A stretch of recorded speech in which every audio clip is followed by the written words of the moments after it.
Vous avez sans doute remarqué qu'au jour d'aujourd'hui, il y a énormément d'informations négatives.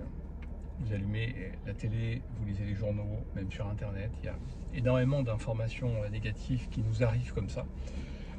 Et la question posée, c'est de savoir à quel endroit, à quel niveau on va être, nous, individus, impactés sur la récurrence, la répétition comme ça d'informations négatives. Alors c'est intéressant, pourquoi? Parce que souvent on est impacté par des faits comme ça qui ne nous concernent pas. Mais le principe de répétition, le principe même des chaînes d'information, vise à ancrer quelque part en nous une sorte presque de traumatisme, ou en tout cas à réveiller des traumatismes existants.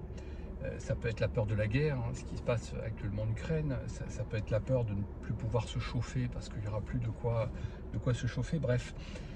Il y a une sorte d'entretien comme ça, ou en tout cas de réactivation de peurs anciennes, voire de création de peurs chez les gens qui n'ont ni connu la guerre, ni connu les pénuries et autres. C'est cette espèce de répétition. Et l'idée, c'est pas de couper toutes les chaînes d'information et de ne plus allumer la télé ou de lire les journaux, mais simplement d'être attentif à ce que ça implique, ce que ça réveille, ce que ça active, ce que ça crée en chacun de nous lorsqu'on a une information qui est répétée sans cesse, et de faire attention à ce que ça n'impacte pas trop, ça n'impacte pas du tout, c'est quand même très difficile, mais que ça n'impacte pas trop notre façon de percevoir le monde, notre façon de percevoir notre environnement, et notre façon de percevoir surtout notre avenir.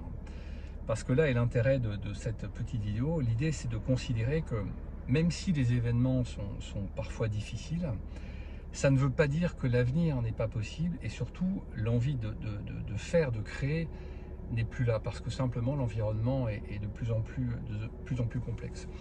Donc soyez attentifs à ça, et surtout essayez d'être attentifs dans ce que ça réactive en chacun de nous.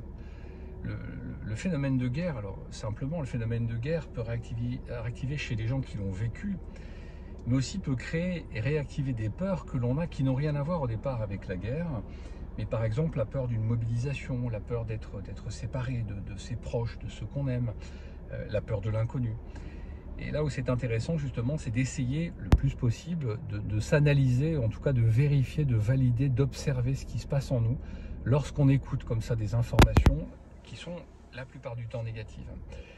Et quand vous écoutez, quand vous êtes comme ça en tant que spectateur dans un flot d'informations négatives, c'est de se dire qu'il y a aussi des choses positives, il y a aussi des choses qui vont bien, il y a aussi des choses qui se construisent dans toute situation. Il y a aussi des choses positives, et de se forcer quelque part, parce que moi-même, il m'arrive de regarder des chaînes d'information pour avoir de l'information, mais de se dire qu'il y a aussi des choses positives et d'aller chercher ces choses positives. C'est-à-dire plutôt que d'être slave quelque part, de subir un peu, c'est de se dire ok, j'ai pris de l'info, maintenant je vais voir aussi des choses positives, et je vais essayer d'entrecouper l'information, ça peut être aussi intéressant. Mais je veux voir aussi des choses qui vont bien. Et là, vous devenez acteur de ce que vous allez recevoir comme information. C'est vous qui choisissez. Voilà. Prenez soin de vous, passez une excellente semaine, et je vous dis à très bientôt. Au revoir.